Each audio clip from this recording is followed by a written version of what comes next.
वास्तव में समाज की जागृति के लिए शिक्षा ही सबसे महत्वपूर्ण कड़ी होती है और शिक्षा के प्रति जागरूक होना सभ्य समाज की एक नींव रखने के बराबर होता है। और सभ्य समाज तभी बनता है जब समाज के अंदर अच्छी शिक्षा हो और अच्छे संस्कार हो। मैं धन्यवाद दूंगा समस्त आयोजनकर्ताओं का और समाज के मौजूद व्यक्तियों का कि आपने एक भव्य छात्रावास भवन बच्चों की पढ़ाई के लिए बनाया है और इस भवन के अंदर सहयोग देने वाले तमाम भामाशाहों का बहुत बहुत आभार, क्योंकि संत महात्मा हमेशा कहा करते हैं कि दान देने से धन कभी कम नहीं होता है। और आप लोगों ने भी आजमाइश करके देखा है कि दान देने से कभी कमी नहीं होती, धन के अंदर 2 गुना 4 गुना 10 गुना और 1000 गुना वृद्धि होती है। और मैंने तो आजमाइश करके भी देखा है। तो आप लोगों का बहुत बहुत आभार। और आज के जमाने में जो शिक्षा का महत्व है, जिसने अच्छी तरीके से समझ लिया उसको कोई दिक्कत नहीं आती। मैं आप समस्त समाज के बंधुओं से कहना चाहूँगा कि अपनी अपनी क्षेत्र के अंदर, अपने अपने स्कूल के अंदर बच्चों की शिक्षा के ऊपर आप विशेष ध्यान दें। अपने बच्चे स्कूल में पढ़ते हैं तो पेरेंट टीचर मीटिंग आवश्यक करें और समय समय पर बच्चों का आप पूरा ध्यान रखें, क्योंकि अपनी मारवाड़ी में कहावत है कि पूत सपूत क्यों धन संशय और पूत कपूत क्यों धन संशय। कहने का मतलब कि बच्चा पढ़ लिख कर सफल हो गया तो धन की कोई आवश्यकता नहीं, और अगर औलाद सफल नहीं हुई, सक्षम नहीं हुई, तो धन के अतुक भंडार भी कुछ काम के नहीं। तो विशेष तौर पर पढ़ाई के ऊपर ध्यान दें और शिक्षा के साथ साथ संस्कारों के ऊपर ध्यान दें। आजकल जमाना AI का है, आर्टिफिशियल इंटेलिजेंस का जमाना है, तो इसके महत्व को भी समझें। बच्चों को मोबाइल से ज्यादा नजदीकियां नहीं बनाए रखें और थोड़ी बहुत उनको शिथिलता भी दें, क्योंकि उनके पढ़ने लायक, समझने लायक जो AI के माध्यम से जो सामग्री प्राप्त होती है तो उसका भी सदुपयोग करना बहुत जरूरी है। आजकल स्कूलों के अंदर ऐसे पाठ्यक्रम भी ऑनलाइन AI के माध्यम से उपलब्ध होते हैं, और कोई भी विश्व के अंदर कोई भी किसी के बारे में आपको जानकारी पूछनी है तो AI के माध्यम से आपको ChatGPT हो गया, गूगल हो गया, ऐसे 10 करीब बड़े प्लेटफॉर्म हैं जिसके माध्यम से हम किसी भी चीज की जानकारी हासिल कर सकते हैं। अब मंच पे बैठे सारे नेताओं के बारे में आप ChatGPT को और गूगल को पूछोगे तो आपकी पूरी की पूरी कुंडली बता देगी, और किसी भी तीर्थ स्थान के बारे में आप के अंदर जानना चाहे तो उसके बारे में भी वो पूरी कुंडली आपको बता देगी। तो ये एक अच्छी चीज है, समझने की चीज है, ज्ञान प्राप्त करने की चीज है, सीखने की चीज है, तो इसके महत्व का भी आप सदुपयोग पूरा करें। इस मौके पर मैं आभार व्यक्त करूंगा हमारे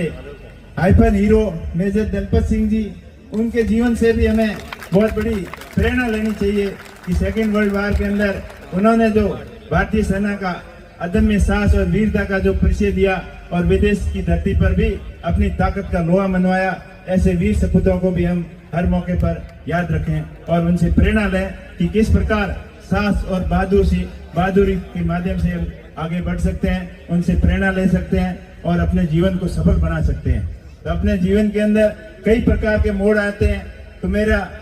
विशेषकर युवा साथियों से कहना है कि किसी भी परिस्थिति से घबराने की जरूरत नहीं, हताश होने की जरूरत नहीं। जितनी समस्याओं का आप डटकर मुकाबला करोगे उतना ही आपके जीवन के अंदर निखार आएगा और उतनी सफलता को आप परम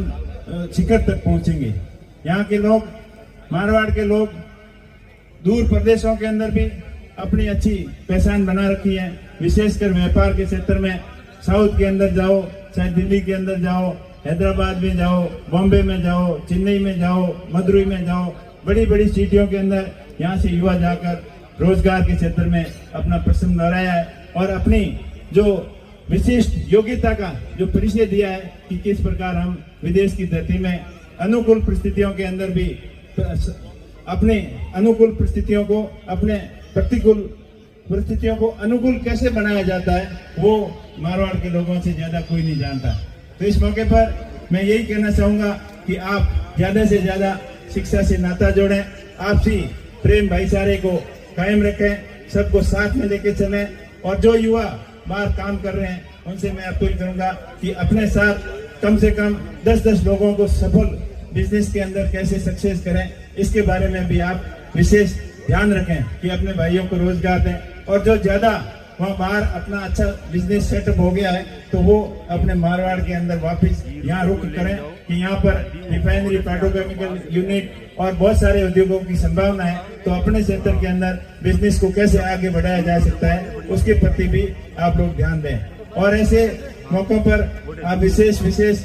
धन्यवाद आपका कि आप अपनी गाड़ी कमाई का सहयोग जिस प्रकार कर रहे हो वैसे करते रहें। और दूसरी बात मैं कहूँगा कि पढ़ाई के अंदर 10वीं के बाद में बच्चे को क्या करना है और 12वीं के बाद में क्या करना है, इसके बारे में भी आप पेरेंट टीचर की मीटिंग के अंदर चर्चा करें। और जो अनुभवी लोग हैं उनसे भी आप सलाह ले सकते हैं कि 12वीं के बाद में कॉलेज की पढ़ाई के लिए आजकल एक CUT टेस्ट होता है, तो उसके प्रति भी बच्चों को अच्छी तरह से तैयारी करवाएं और अच्छे जो सब्जेक्ट हैं उनके बारे में बताएं। जो आज कॉमर्स का सब्जेक्ट हो गया, साइंस का सब्जेक्ट हो गया, तो विशेष तौर से इन सब्जेक्टों के ऊपर फोकस करेंगे तो पढ़ाई के अंदर बहुत ज्यादा निखार आएगा। और जिस प्रकार अपना क्षेत्र पढ़ाई के प्रति जागरूकता आई, अभी भाई उमेश सिंह जी ने बताया, मेरे पूर्व वक्ताओं ने कि बताया कि पढ़ाई का महत्व क्या होता है। तो जिसने पढ़ाई का महत्व समझा, अभी जिक्र हुआ किसान हाउसिंग बोर्ड का, तो वो किसान हाउसिंग बोर्ड 1935 के अंदर उसकी स्थापना हुई थी और उसके अंदर 36 कौम के लोग कोई भी वहां जाके पढ़ सकता था, आज भी पढ़ सकता है। तो उससे प्रेरणा लेकर हर एक समाज ने अलग अलग अपने अपने क्षेत्र के अंदर ये हॉस्टलों की व्यवस्था की। तो व्यवस्था करना भी एक कोई उद्देश्य की पूर्ति नहीं है, लेकिन उसको संभालना, उन हॉस्टलों के अंदर प्रॉपर व्यवस्थाएं ठीक है, बच्चे ठीक ढंग से पढ़ रहे हैं, ठीक ढंग से रह रहे हैं, नहीं रह रहे हैं, उनकी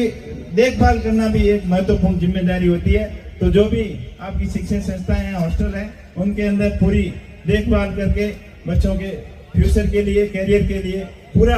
प्रयत्न करें ताकि आने वाली पीढ़ी को कोई भी किसी भी प्रकार की दिक्कत का सामना नहीं करना पड़े। आने वाला समय और ज्यादा कंपटीशन का समय, प्रतिस्पर्धा का समय, और उसके अंदर उस समय के अनुसार बच्चों को अपन तैयार नहीं करेंगे तो शिक्षा के क्षेत्र के अंदर आगे बढ़ने से कहीं न कहीं अपन पीछे रह जाएंगे। हमें प्रेरणा लें उन लोगों से जो शिक्षा के माध्यम से अपने आप में सफल हुए हैं, चाहे बिजनेस के क्षेत्र में हो, चाहे सरकारी नौकरी के अंदर हो, पढ़ लिख कर जो IPS बने हैं, IAS बने हैं, इंजीनियर बने हैं, डॉक्टर बने हैं, अच्छे बिजनेस मैन बने हैं। उनसे प्रेरणा लेकर युवा साथी आगे बढ़े, पढ़ने वाले आगे बढ़े। और जो